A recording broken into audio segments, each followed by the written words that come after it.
Study IQ IAS, अब तैयारी हुई अफोर्डेबल।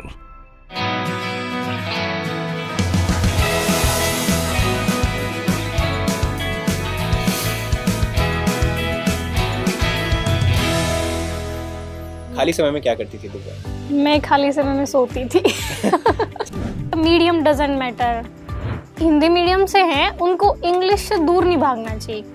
मम्मी का बेसिकली मैं उनको देख के मोटिवेट होती थी कि मुझे ऐसा लगता था कि शायद उनके लिए मुझे करना है ये सब। आंसर राइटिंग तब होनी तो चाहिए जब आपके पास इतनी नॉलेज है कि आप लिख सकें। ऐसा है कि आपकी लैंग्वेज एक स्टैंडर्ड की होनी चाहिए, ऐसे नहीं कि जो आप मतलब बात कर रहे हैं जिस लैंग्वेज में वो ही लिख दें। कोचिंग जरूरी है, आपको अपने आप पे भरोसा रखना है और बस मेहनत करनी है। सफर में धूप तो होगी, जो चल सको तो चलो। सभी हैं भीड़ में, तुम भी निकल सको तो चलो। किसी के वास्ते राहें कहाँ बदलती हैं, तुम अपने आप को खुद ही बदल सको तो चलो। सफर में धूप तो होगी। निदा फाजली साहब की ये पंक्तियां बहुत सटीक बैठती हैं नो योर टॉपर की इस सीरीज में आज की हमारी गेस्ट पर। नमस्कार दोस्तों, मेरा नाम राघवेंद्र शर्मा है और 2021 में हुई सिविल सेवा परीक्षा में मैंने 340वीं रैंक प्राप्त की है और मुझे इंडियन पुलिस सर्विस यानी IPS अलॉट हुआ है। नो योर टॉपर सीरीज में आज हमारी जो गेस्ट है, मुझे लगता है उनको किसी इंट्रोडक्शन की ज़रूरत नहीं है, but she is Divya Tanwar और हिंदी मीडियम से टॉपर हैं। थैंक यू दिव्या आने के लिए। ऑल्दो मैंने जैसे कहा कि आपको किसी इंट्रोडक्शन की ज़रूरत नहीं है, बट फिर भी मैं चाहूँगा कि आप एक बार शॉर्ट में अपने बारे में थोड़ा बताइए। मेरा नाम दिव्या तंवर है। मैंने UPSC के 2021 में 438 रैंक हासिल की है और मैं हरियाणा के महेंद्रगढ़ डिस्ट्रिक्ट के निम्बी गांव से बिलोंग करती हूँ। और मैंने अपनी स्कूलिंग के बाद अपनी ग्रेजुएशन अपने डिस्ट्रिक्ट के कॉलेज से की है और उसके बाद मैंने अपनी UPSC की प्रिपरेशन स्टार्ट की और फर्स्ट अटेम्प्ट में आई गोट IPS। सो दिव्या, पहला सवाल यही कि UPSC के बारे में सोचा कहाँ से, क्योंकि हरियाणा में शायद अभी तक उतना क्रेज़ नहीं है जैसा हम अदर नॉर्दर्न स्टेट्स में देखते हैं, तो ये UPSC का आइडिया आपके मन में कहाँ से आया? मतलब UPSC का मैंने अपने ग्रेजुएशन के टाइम सोचा था और ग्रेजुएशन में ही मैंने मतलब YouTube पे जो टॉपर्स होते हैं उनको देखा और मतलब वहीं से मुझे लगा कि एक बार मतलब UPSC ट्राई करना चाहिए और उसके बाद आफ्टर माय ग्रेजुएशन मैंने मतलब एकदम स्टार्ट कर दिया था। और जैसे कि हम जानते हैं आपने तैयारी ज़्यादातर घर से ही की है। यस। तो दिव्या, कितनी मुश्किलें आई कि आप घर से अपने एक छोटे से कमरे में बंद होकर के आप तैयारी कर रहे हैं, आपके पास वो एक्सपोजर नहीं है जो यूजुअली सिटी में मिलता है। जी। तो कैसा था वो, कितनी मुश्किलें आई? मतलब हम ये तो नहीं कह सकते एकदम कि मुश्किलें ही उनको कहेंगे, मतलब मैं इंजॉय करती थी अपनी पढ़ाई। मुझे ऐसा नहीं लगा कि बहुत ही मुश्किल है, लेकिन थोड़ा सा बस ये होता है कि आपके पास सोर्सेस कम हो सकते हैं। जैसे गांव में मैगजीन आपको अवेलेबल नहीं हो पाएंगी या फिर टेस्ट सीरीज, मतलब आप जो टेस्ट लिखेंगे उनको इवेल्युएशन के लिए कोई आपको नहीं मिल पाएगा। लेकिन मैं ऑनलाइन मतलब ये चीज़ें अरेंज कर लेती थी, जैसे इवेल्युएशन हो या फिर मैगजीन्स हो। तो दिव्या, जैसे UPSC के जो एस्पिरेंट्स हैं उनके दिमाग में कहीं ना कहीं ये धारणा बनी हुई है कि अगर तैयारी करनी है तो तुम्हें दिल्ली जाना पड़ेगा, मुखर्जी नगर या ORN में रहना पड़ेगा, इसके बिना तैयारी नहीं हो पाती। तो आपकी क्या राय है उस पर? नहीं, मुझे ऐसा नहीं लगता है कि आप अगर दिल्ली आएंगे तो ये आपका सिलेक्शन होगा। बस आपको मेहनत करनी है, अच्छे से पढ़ना है। तो मुझे लगता है वो आप घर पे रह के भी पढ़ सकते हैं और मतलब अगर आप कंफर्टेबल हैं तो दिल्ली रह के पढ़ सकते हैं। और आपने कोई कोचिंग भी नहीं की थी, आपने सेल्फ स्टडी की है? जी। तो दिव्या, अगेन कोचिंग को लेकर के आपका क्या ओपिनियन है? क्योंकि ये अगेन लगता है लोगों को कि अगर हम कोचिंग नहीं कर पाएंगे तो शायद हम डिसएडवांटेज पे रहेंगे। हमारे साथ जो कॉम्पिटिटर्स हैं वो कोचिंग कर रहे हैं, उनको सारी मतलब कोचिंग मटेरियल एंड एवरीथिंग मिल रहा है। तो आपको क्या लगता है कोचिंग का क्या रोल रहता है, कितना इंपॉर्टेंट है? मुझे ऐसा लगता है कि कोचिंग मस्ट तो नहीं है। मतलब ऐसे बहुत से टॉपर्स मैंने खुद देखे हैं, मतलब जो मेरे बैच के भी हैं या पहले भी, जिन्होंने विदाउट एनी कोचिंग मतलब सेलेक्ट हुए हैं। तो मुझे ऐसा लगता है बस कोचिंग से आपको ये फ़ायदा हो सकता है कि गाइडेंस मिल जाती है प्रॉपर, लेकिन ऐसा नहीं है कि कोचिंग ज़रूरी है। आपको अपने आप पे भरोसा रखना है और बस मेहनत करनी है। तो मुझे लगता है वो विदाउट कोचिंग भी बिल्कुल किया जा सकता है। यस। करेक्ट। अक्सर लोग ऐसा कहते हैं कि जो बोलते हैं कि फर्स्ट अटेम्प्ट में क्लियर कर लिया, झूठ बोलते हैं। तैयारी लोग 4-4 साल से कर रहे होते हैं। तो आपने कब से तैयारी शुरू की थी? मैंने अपने ग्रेजुएशन के जस्ट बाद स्टार्ट कर दिया था। मतलब शायद जून में मेरा मतलब एग्ज़ाम्स थे फाइनल ईयर के और उसके बाद जुलाई से मैंने शुरू कर दिया था अपने प्रिपरेशन और उसके बाद लगभग 1 ईयर के बाद प्रीलिम्स था और उसके बाद मतलब इस जर्नी में लगभग हाफ ईयर लग जाता है। जैसे पहले आपका प्रीलिम्स होता है, देन मेंस होता है। तो मतलब बेसिकली आपने 1 साल की ही तैयारी की है, तो मतलब 1 साल में किया जा सकता है। ऐसा नहीं है कि आप झूठ बोल रही हैं और आपने हमेशा से तैयारी करके रखी। ठीक है। और जैसा आप हिंदी मीडियम से टॉपर हैं, तो ये देखा जाता है, मतलब अगर आप स्टैटिस्टिक्स भी देखें तो ऐसा है कि हिंदी मीडियम से बहुत कम लोग सिलेक्ट हो रहे हैं। इनफैक्ट 2010 के बाद से ऐसा देखा जा रहा है कि जो टॉपर्स या हिंदी मीडियम से जो सिलेक्शन है वो कम होता जा रहा है। तो आपको क्या लगता है, क्या रीजन हो सकता है इसके पीछे? मैं ये कहूँगी कि देखिए यूपीएससी के लेवल पे कोई बायसनेस तो नहीं होती होगी, मतलब कि मीडियम को लेके कि आप हिंदी मीडियम से इसलिए आपका सिलेक्शन नहीं होता है। लेकिन बस थोड़ा सा ये है कि हो सकता है कि हिंदी मीडियम में थोड़े सोर्सेज कम होते हैं, जैसे कंटेंट के लेवल पे आपके पास साइट्स आपके पास थोड़ी कम होंगी। तो उसके लिए हम ये कर सकते हैं कि हिंदी मीडियम वाले थोड़ा एक्स्ट्रा एफर्ट कर सकते हैं, मतलब जहाँ हमको अच्छे सोर्सेज इंग्लिश मीडियम में मिल रहे हैं वो हम फॉलो कर सकते हैं। मतलब तो सिलेक्शन कम होने की वजह शायद हो सकता है कि हमारी मेहनत में कमी रही हो। Correct. लेकिन यूपीएससी के लेवल पे ऐसी बायसनेस तो मुझे नहीं लगती। मतलब सिर्फ मीडियम आपके हाँ, सिलेक्शन ना होने का कारण नहीं है। बिल्कुल, अगर आप पूरी मेहनत करेंगे तो, और इस बार तो बहुत अच्छी रैंक भी आई है हिंदी मीडियम से, सिलेक्शंस भी हुए हैं। मतलब वही बात कि ऐसा भी देखा जाता है, मैं इनफैक्ट कुछ लोगों को जानता हूँ जो हिंदी मीडियम से हैं, जी बट वो कहीं ना कहीं उनका सिलेक्शन नहीं होता है, और वो उनको हमेशा ये लगता है कि ये मीडियम की वजह से नहीं हो रहा है। तो उनको सबसे बड़ा ये लगता है कि हम हिंदी से इंग्लिश चेंज कर लें। कई ऐसे लोग होते हैं जिन्होंने पढ़ाई हिंदी में की है, बट वो चाहते हैं कि हम इंग्लिश में चेंज करके इंग्लिश में पेपर दें। मतलब जिस लैंग्वेज में आप एकदम कंफर्टेबल हैं, जिस लैंग्वेज में आपको लगता है कि आप अच्छे से मतलब अपने आंसर्स को एक्सप्लेन कर पाएंगे, आपको वो चूज करना चाहिए। मैं मतलब मीडियम डजंट मैटर मच की, मतलब इससे फर्क पड़ेगा कि आपके पास कौन सा मीडियम है। और इस बार का रिजल्ट देख के शायद मुझे लगता है ये परसेप्शन चेंज होना जाना चाहिए कि सिर्फ मीडियम वजह होता है सिलेक्शन ना होने का। करेक्ट। सो करीब इस बार टॉप 110 में तीन चार लोग हैं, टॉप 20 में भी 2 लोग हैं शायद। अब स्टेजेस के हिसाब से चलते हैं प्रिपरेशन की। जैसे पहला स्टेज प्रीलिम्स का होता है, तो प्रीलिम्स में भी अगर हम हिंदी मीडियम स्पेसिफिक बात करें तो एक सीसेट जो होता है वो बहुत बड़ा एक हेडेक होता है हिंदी मीडियम वालों के लिए। और हमने देखा कि जब सीसेट आया था तो काफी प्रोटेस्ट भी हुए थे। अब सीसेट क्वालिफाइंग है, बट स्टिल एक कहीं ना कहीं हिंदी मीडियम एस्पिरेंट्स के दिमाग में रहता है कि वो कहीं ना कहीं सीसेट की वजह से पीछे रह जाए। मुझे ऐसा लगता है कि जो बच्चे हिंदी मीडियम से हैं उनको इंग्लिश से दूर नहीं भागना चाहिए, क्योंकि सीसेट में आपके पास इंग्लिश आता है, मैथ्स आता है, रीजनिंग आता है। तो अगर आपकी इंग्लिश अच्छी है तो मुझे लगता है वो एक बेनिफिट हो जाता है सीसेट में। और सीसेट के लिए एक ही मतलब इसका सोल्यूशन है कि आप बार बार प्रैक्टिस करें, मतलब प्रीवियस ईयर के जितने भी क्वेश्चंस हैं आप उनको अच्छे से करें। मतलब आप हेल्प ले सकते हैं सीसेट के लिए। चूँकि मेरा मैथ्स बैकग्राउंड रहा है और मेरी पढ़ाई भी इंग्लिश मीडियम से रही है, तो शायद मैं उतना कंफर्टेबल नहीं हूँ कि उनको बता पाऊँ कि क्या एक्स्ट्रा एफर्ट करना चाहिए। लेकिन मुझे यही लगता है आप प्रीवियस ईयर क्वेश्चन देखिए, अच्छे से कुछ हेल्प ले लीजिए, बार बार अगर आप प्रैक्टिस करेंगे तो उसी सेट हो जाएगा। तो बेसिकली मतलब ऐसा है कि आपको हिंदी मीडियम से हैं फिर भी आपको इंग्लिश से भागना नहीं है। जी जी बिल्कुल। आपको इंग्लिश में जहाँ पे रिसोर्सेज मिल रहे हैं उसको इंग्लिश में पढ़ने की कोशिश कीजिए और सीसेट की प्रैक्टिस करनी चाहिए। और एक और चीज़ मैंने देखी कई बार कि हिंदी मीडियम में जो इंग्लिश का ट्रांसलेशन होता है वो कई बार थोड़ा अटपटा हो जाता है। ऐसा कभी हुआ है? बिल्कुल होता है थोड़ा सा, वो यूपीएससी में भी 1-2 क्वेश्चंस में होता है।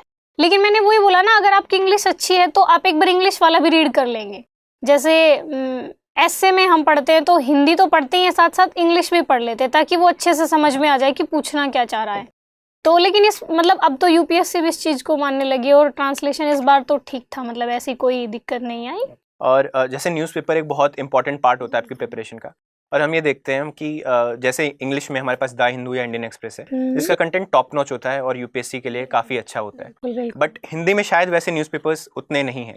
तो आप कौन सा पढ़ती थी? मैं द हिंदू पढ़ती थी। अच्छा। मुझे भी ऐसा लगता है कि हिंदी में शायद उतना एनालिटिकल नहीं होता है जितना इंग्लिश में होता है। तो कोशिश करनी चाहिए हर मतलब हिंदी मीडियम एस्पायरेंट को कि एक बार इंग्लिश का न्यूज़पेपर देख ले, कम से कम उसका एनालिसिस देख ले। अगर प्रॉपर पढ़ नहीं पाता है तो आप यूट्यूब पे जाके किसी का भी एनालिसिस देख लो, तो उसे 1 घंटे में आपको पता चल जाएगा कि क्या क्या इंपॉर्टेंट है। सो बेसिकली मतलब आपको ऐसा नहीं है कि द हिंदू और इंडियन एक्सप्रेस बिल्कुल आप कर ही नहीं सकते। जी बिल्कुल, ऐसी सोच के साथ नहीं चलना है। कोशिश कीजिए, डिक्शनरी लेके बैठिए। हाँ बिल्कुल आपके लिए थोड़ी मुश्किल होगी ज़्यादा, लेकिन अब आपको सिलेक्शन लेना है तो वो एक्स्ट्रा एफर्ट करना ही पड़ेगा।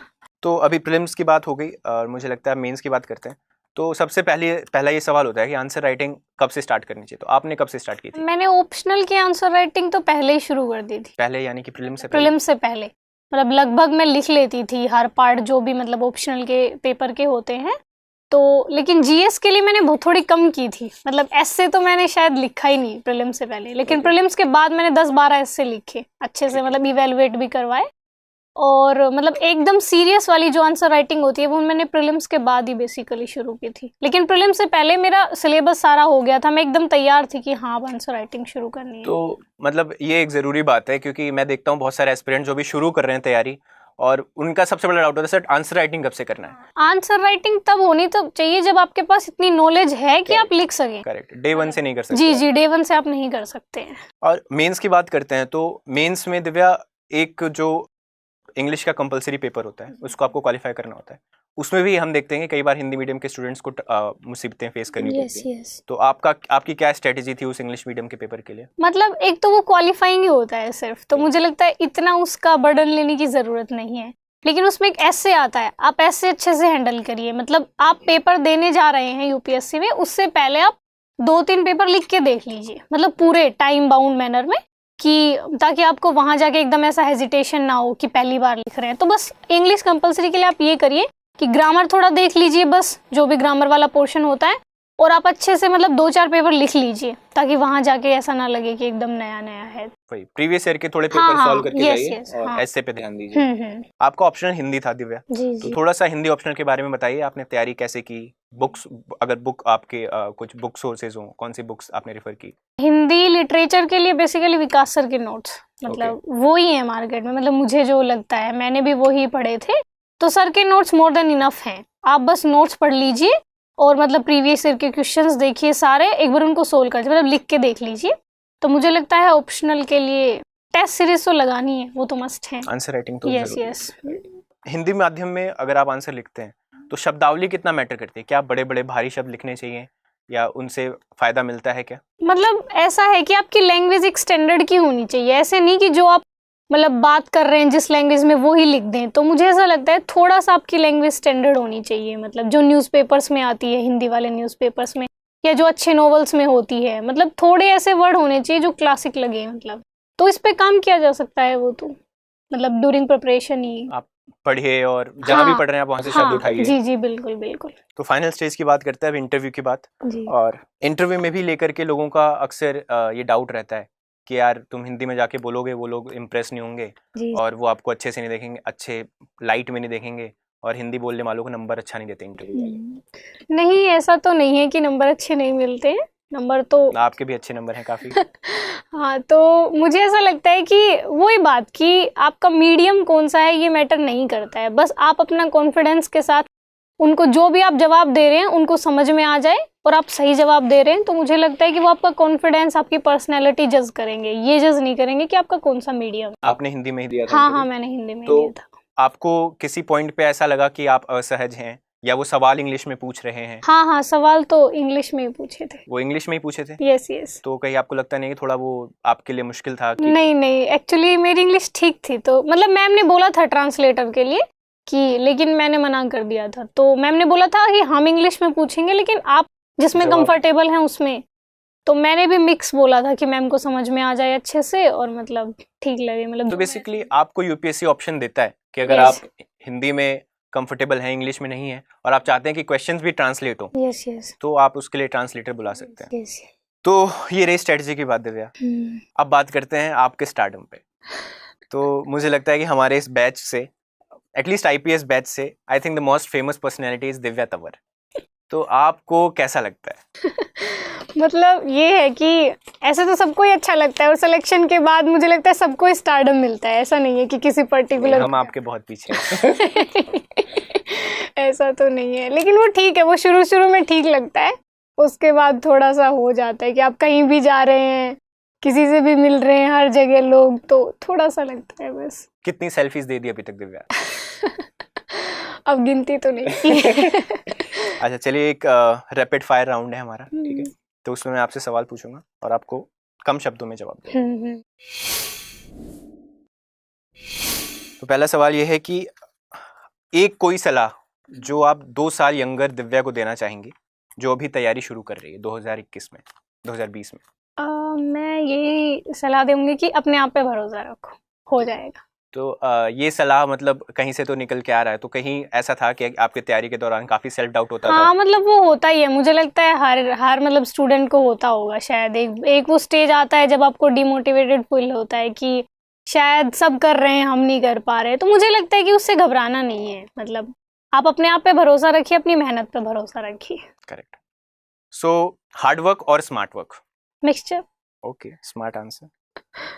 अगर दिव्या तंवर की लाइफ पे एक मूवी बनती है तो आप क्या चाहेंगे? नहीं, कौन सी एक्ट्रेस? ऐसा तो नहीं होगा। मतलब चलिए, आप अगर बनती है तो आप किस एक्ट्रेस को चाहेंगी कि वो आपका रोल प्ले करे? रश्मिका मंदाना। अरे वाह, क्या बात है, मैं जरूर देखूंगा। और अगर आप समय में वापस जा सके तो कोई एक ऐसी चीज अपनी प्रिपरेशन में जो आप बदलना चाहेंगी? मतलब इसके लिए मुझे लगता है कि शायद थोड़ा और मेहनत, थोड़ा सोने का टाइम कम करके और थोड़ा और मेहनत। तो दिव्या तंवर ज्यादा सोती हैं? यस। ठीक है। कोई 3 हैबिट्स जो आपको लगता है एक या हर एक यूपीएससी एस्पिरेंट में जरूर होनी चाहिए? 3 हैबिट्स। कंसिस्टेंसी, कि आप रेगुलर पढ़ रहे हैं, और हार्ड वर्क और ऑनेस्टी। ठीक है, तो ये था हमारा रैपिड फायर राउंड। अभी सवालों का सिलसिला जारी रखते हुए एक सवाल जो मुझे लगता है हर आपके चाहने वाले और आपके जो एस्पिरेंट्स जो आपको एडमायर यू जानना चाहेंगे कि दिव्या तंवर ने पढ़ाई अच्छी ही सिलेक्शन ले लिया, बहुत बढ़िया, पर खाली समय में क्या करती थी दिव्या? मैं खाली समय में सोती थी। अच्छा, सोना मतलब आपकी हॉबी है? Yes yes. ठीक है। और ब्रेक्स कितने ऑफन लेते थे पढ़ाई में, अगर दिन में आप पढ़ाई कर रहे हो? जैसे आप 2 घंटे पढ़ रहे हैं तो उसके बाद आप 10 मिनट का ब्रेक ले सकते हैं, कुछ कॉमेडी देख सकते हैं। मैं कॉमेडी नाइट्स देखती थी। अच्छा, yes comedy nights with Kapil. Yes yes. बीच में ब्रेक्स लेते रहना जरूरी हाँ, है। बिल्कुल बिल्कुल। इस बारे में बात करेंगे दिव्या कि आप एक बहुत साधारण से परिवार से आते हैं। जी जी। आपके पिताजी का निधन 2011 में हुआ जी जी। और उसके बाद आपकी माताजी ने ही आपको पाला है बेसिकली, और आपकी तैयारी में। तो माताजी का क्या रोल रहा है, अगर आप थोड़ा बहुत उसके बारे में बताएंगे तो? मतलब मम्मी का बेसिकली मैं उनको देख के मोटिवेट होती थी कि मुझे ऐसा लगता था कि शायद उनके लिए मुझे करना है ये सब। तो बेसिकली बस मैं अपने मोटिवेशन के लिए, मुझे लगता है मम्मी एकमात्र थी कि मतलब मैं वहाँ से मोटिवेशन लेती थी, और उनका मतलब सहयोग तो रहा ही है। जैसे मैं पढ़ती थी तो मुझे घर का कुछ काम नहीं करना होता था, मुझे सिर्फ पढ़ना होता था। तो ये जो सहयोग, मतलब इमोशनल भी, और वो आपको वैसे भी सहयोग कर रही है कि मतलब आप पढ़ाई करिए सिर्फ, तो मुझे लगता है बहुत बड़ा फैक्टर है मेरी सफलता में। और दिव्या, जैसे आप बहुत एक हम्बल बैकग्राउंड से आती हैं, रिसोर्सेज की भी कमी थी। जी जी। राइट? बहुत सारे लोग जो आपके बैकग्राउंड से, आपके जैसे बैकग्राउंड से आते हैं, वो शायद दिल्ली नहीं जा सकते, कोचिंग नहीं ले सकते, है ना? तो उनके लिए आपका क्या मैसेज होगा कि आपने इन सारे बैकग्राउंड, इस बैकग्राउंड की वजह के बावजूद भी आपने फर्स्ट अटेम्प्ट में सिलेक्शन लिया है? मुझे बस यही लगता है कि देखिए, आप अपने पेरेंट्स को ये फील करवाइए कि आप उनके लिए कुछ बेहतर कर सकते हैं। तो रिसोर्सेज, मतलब मुझे ऐसा लगता है कि आप अगर अच्छे से पढ़ाई कर रहे हो ऑनेस्टली, ईमानदारी से, तो सक्सेस आपको ज़रूर मिलेगी। तो इसलिए चाहे बैकग्राउंड कैसा भी हो, आप बस मेहनत करिए, अपने आप पे भरोसा रखिए। तैयारी के दौरान बहुत सारी डिस्ट्रैक्शंस होती हैं। जी जी। तो आप उन डिस्ट्रैक्शन से कैसे डील करती थी? मैं जब तैयारी कर रही थी उस टाइम मैं सोशल मीडिया से थोड़ा दूर थी, मतलब सिर्फ यूट्यूब चलाती थी मैं, और यूट्यूब में भी मतलब जो आपके लिए हेल्पफुल हैं, जो चीज़ें जो यूपीएससी की प्रिपरेशन में आपको हेल्प कर रही हैं, तो मैं वही सब देखती थी। तो मुझे लगता है सोशल मीडिया से अगर आप 1-1.5 साल दूर रहेंगे, मतलब इतना कि वो आपको पढ़ाई को डिस्टर्ब ना कर पाए, तो मुझे लगता है वो आपकी तैयारियों के लिए बेहतर होगा। और आपने यूट्यूब मेंशन किया, तो कुछ ऐसे हिंदी मीडियम के लिए स्पेसिफिक आप कोई यूट्यूब चैनल्स ऐसे हैं जिसने आपको मदद की, जो आप सजेस्ट करना चाहेंगी, जो हिंदी मीडियम के लिए हो? नहीं, ऐसे स्पेसिफिक तो नहीं कुछ, लेकिन जो आपको बेटर लगे, मतलब आप एक बार देख लीजिए। हिंदू एनालिसिस के लिए जो हिंदी में मतलब एनालाइज करवाते हैं, तो आप जिसका आपको बेटर लगे आप वो देख लीजिए। ठीक है दिव्या, और फाइनली मैं आपसे चाहूँगा कि आप जो भी एस्पिरेंट्स आपको देख रहे हैं उनको कोई मैसेज देना चाहें। मैं बस वही, जो अभी आपने पूछा कि कोई भी जो यूपीएससी में सेलेक्ट होना चाहता है उसके पास 3 स्ट्रेंथ तो होनी चाहिए, मतलब ऐसी क्वालिटीज़ कि आप लगातार अपनी पढ़ाई करें, ईमानदारी से अपनी पढ़ाई करें, अपने लिए ईमानदार रहें, अपने पेरेंट्स के लिए ईमानदार रहें, और दूसरा मुझे लगता है हार्ड वर्क। देखिए, मेहनत तो आपको करनी पड़ेगी, अगर आप मेहनत करेंगे तो सफलता आपको जरूर मिलेगी। Thank you Divya for coming here and talking to me. So know your topper series में आज हमारे साथ दिव्या तंवर थी, जिनसे हमने बातचीत की। ऐसे ही हम और भी टॉपर्स को लेकर के आएंगे और उनसे उनकी स्ट्रेटजी, उनकी लाइफ के बारे में बातचीत करेंगे। अगर आपके कुछ सजेशंस हैं कि किसी टॉपर को आप बुलाना चाहते हैं, या आप चाहते हैं कि मैं उनसे कुछ पर्टिकुलर सवाल पूछूं, तो आप मेरे Telegram channel Raghavendra IPS RAGHVENDRA IPS पे जा करके अपने सजेशंस डाल सकते हैं। Thank you for watching. Study IQ IAS, अब तैयारी हुई अफोर्डेबल।